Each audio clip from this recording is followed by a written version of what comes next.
असली दौलत। किसी गांव में रमेश नाम का एक गरीब किसान रहता था। उसके पास एक छोटा सा खेत था जिसमें वह कड़ी मेहनत करता था। उसकी पत्नी सरला और 2 बच्चे उसके परिवार में थे। रमेश के पास धन दौलत नहीं थी, लेकिन उसके पास एक अच्छा दिल और सच्चे मूल्य थे। कहानी। एक दिन जब रमेश अपने खेत में काम कर रहा था, उसने एक चमकदार पत्थर देखा। उसने उसे उठाकर देखा तो वह हीरा निकला। रमेश बहुत खुश हुआ और सोचने लगा कि अब उसके सभी सपने पूरे हो जाएंगे।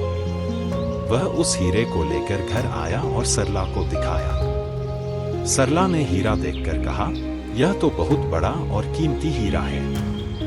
अब हम अमीर हो सकते हैं। हमें इसे जल्द से जल्द बेच देना चाहिए। रमेश ने कहा, ठीक है, लेकिन हमें सोच समझकर कदम उठाना होगा। हमें यह भी समझना चाहिए कि इस दौलत का सही उपयोग कैसे हो सकता है। रमेश और सरला ने हीरे को एक व्यापारी को बेच दिया और उसके बदले में बहुत सारा पैसा प्राप्त किया।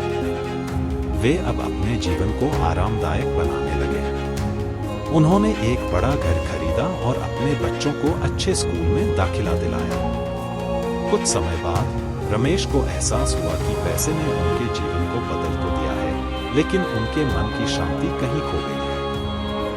वह अपने पुराने दिनों को याद करने लगा जब वह बिना चिंता के अपने खेत में काम करता था।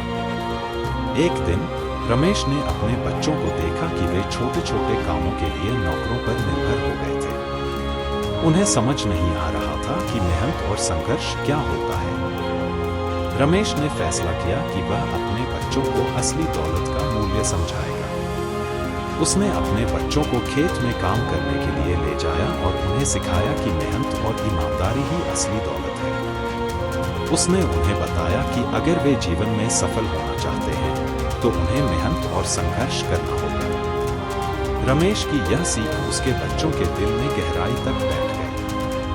वे मेहनती और ईमानदार बने और अपने माता पिता का गर्व बने। सीख। सच्ची दौलत केवल धन में नहीं होती, बल्कि मेहनत, ईमानदारी और अच्छे मूल्यों में होती है। इस कहानी से हमें यह सीख मिलती है कि भले ही धन हमारे जीवन को आरामदायक बना सकता है, लेकिन असली संतुष्टि मेहनत और ईमानदारी से काम करने में है।